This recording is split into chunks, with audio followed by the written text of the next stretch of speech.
Who are these people we're talking about here? Let's talk about, without, you know, in a respectful way, but let's, you know, give some names to these scholars who are sedating the Muslim Ummah.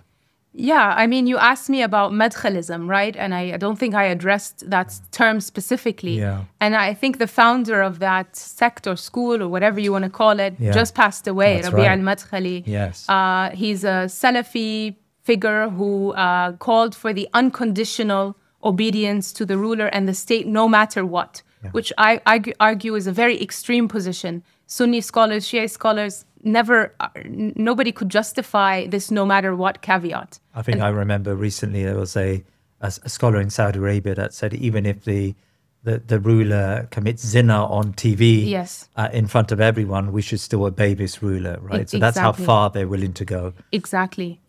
And this madkhalism is not just reserved to Salafi scholars. We see it very evident in neo-traditionalist and Sufi scholars in the West. So the irony is they spent so long for the greater part of the 20th century fighting each other, saying, you know, Salafism is this bid'ah and this, that, and then they call the other bid'ah. But if they look at each other, they look very much alike. Because what they were both doing is arguing for a power-blind Islam, an Islam that didn't see that the biggest threat to all of us is the heavily regulated nation state that was invested in producing these categories that it could control. So ironically, this is not a new problem. I could tell you that if we go back to even like 5th and 4th century BC, with Plato himself, you will find that there have always been court intellectuals. There have always been people who were ready to do rhetorical laundering and a hollowing out of ethics of Islam. Islam then would be anachronistic, but today we can clearly see that. And Plato called them sophists, right?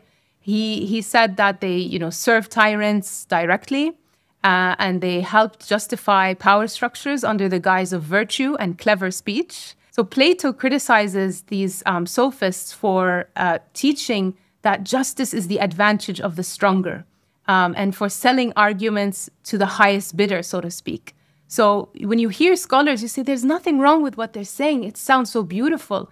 But this is kind of a way to launder and kind of whitewash Islam through verbal trickery, calling injustice realism, and calling servility and impotence wisdom and virtue or peace.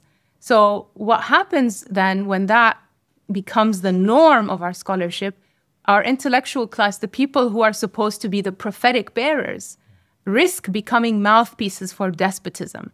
They betray the truth in favor of virtue and kind of personal gain. So the seduction of reason kind of into service of tyranny. And we see this happening, for example, in the West, where, for example, I could think of somebody like Hamza Yusuf, who is very eloquent, mashallah, and he's helped a lot of people along the way. But at the core of it, when he says things like, you know, suffer in silence, or, you know, if only you just sit quietly and don't do anything about your oppression or your suffering, then maybe the world will see you as human beings, and maybe they'll not see you as these mad, barbaric radicals. But for me, what that does is kind of, it throws the majority of the Muslim Ummah under the bus, because it is appealing to the logic of the strong. It is saying that anybody who resists, no matter what, is aberrant. Is wrong. So that is immediately is fodder for the state-sponsored powers, because and they do this thinking that they are protecting the sanctity of the tradition and protecting it from kind of rogue and radical ideas. But I would turn that on its head and say, actually, these are the rogue and radical ideas. When you are giving carte blanche, unchecked power to the state security apparatus to do as it will, to you know, impart all kinds of manners of horrors upon innocence, and then let that be. What is that then? That is essentially, that is the bid'ah, that is the aberration of our tradition, and that is the betrayal of Islam. When you are kind of giving a blind cover and a theological cover to the tyrant. So that is not theology. That is sophistry, or you could call it a theology of impotence or disgrace. Assalamu alaikum. I need your help. Our videos are currently being suppressed on this platform, which means they're not appearing as frequently as they used to. In fact, over the past 2 months, there's been a significant drop in impressions. Now, experts tell us this is due to a proactive decision. To resolve this, I need you all to subscribe to this channel. Over 60% of our regular viewers are still not subscribers. And, crucially, please click on the bell notification so you don't miss any future episodes. My commitment to you is that I will continue to provide free, thought-provoking content, but I need you to spread the word, comment, and keep an eye out for our shows. Jazakallah khair.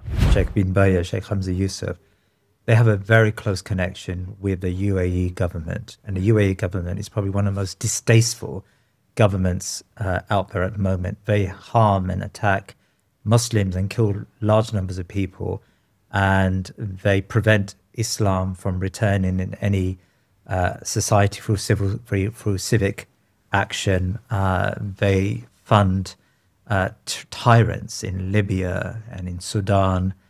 How do these scholars get away with such close proximity to pharaonic leaders in the Muslim world? It's really a sign of the times, right? To see this happen. It reminds me of that verse, الَّذِينَ قَالُوا لِإِخْوَانِهِمْ وَقَعَدُوا لَوْ أَطَاعُونَ مَا قُتِلُوا. Those who say to their brethren, and they sat, i.e., watched while they were, under oppression. If only you had obeyed us. If only you had obeyed us, you would not have been killed.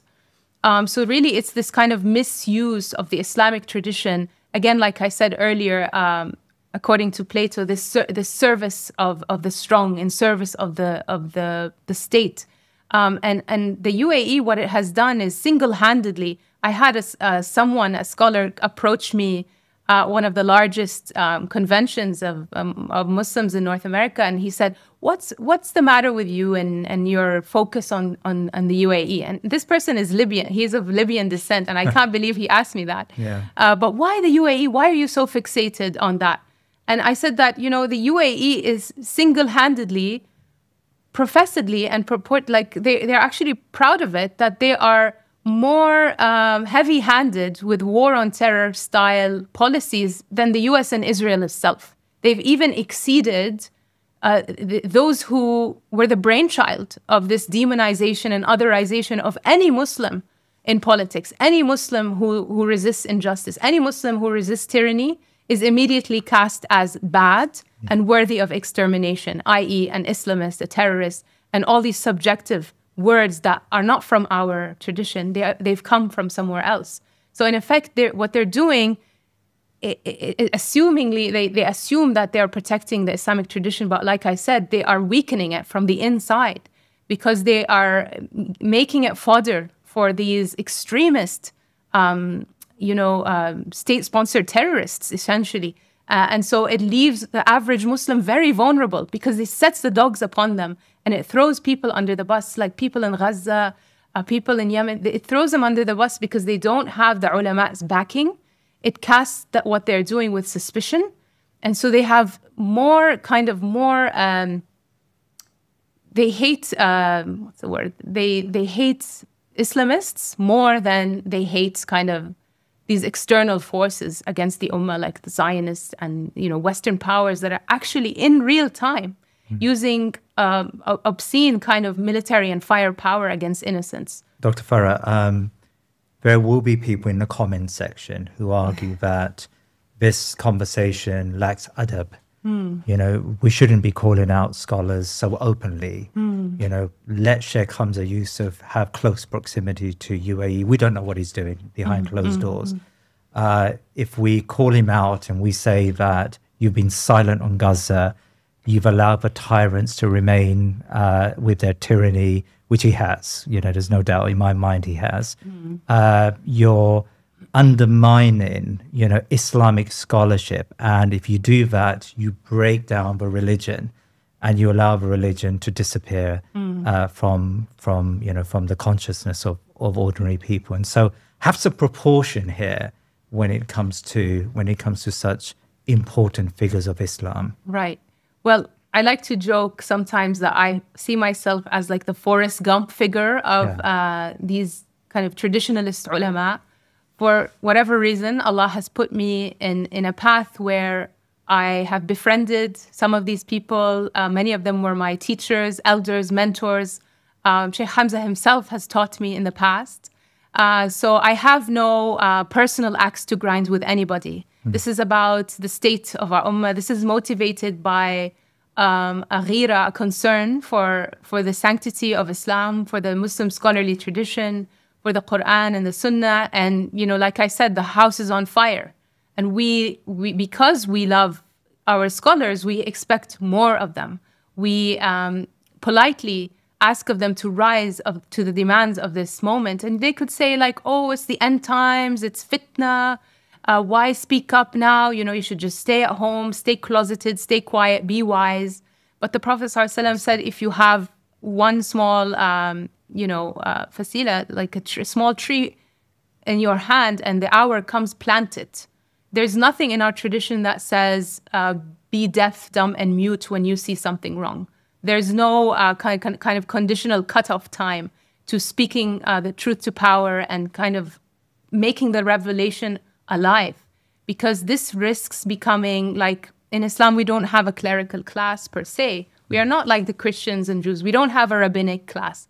All of our scholars, mashallah, are inheritors, right? They're supposed to be the inheritors of the prophets. And that is a very lofty and high call and a high calling. So it is more out of love and a motivation out of seeing the highest ideals of leadership and then seeing this very wide gap and mismatch that motivates us to speak. I don't enjoy speaking about this. I'm a kind of a nerd. I like to do my scholarship, my research. I should be working on my academic book. But the cries and the calls of the Gazan women and children and fathers who are literally dropping dead on the streets because fatwas and forums and interfaith councils and virtue and peace and all of these that gave kind of theological and political rubber stamping for this atrocity to go on for 2 years plus now. Please remember to subscribe to our social media and YouTube channels and head over to our website thinkinmuslim.com to sign up to my weekly newsletter. Jazakallah khair.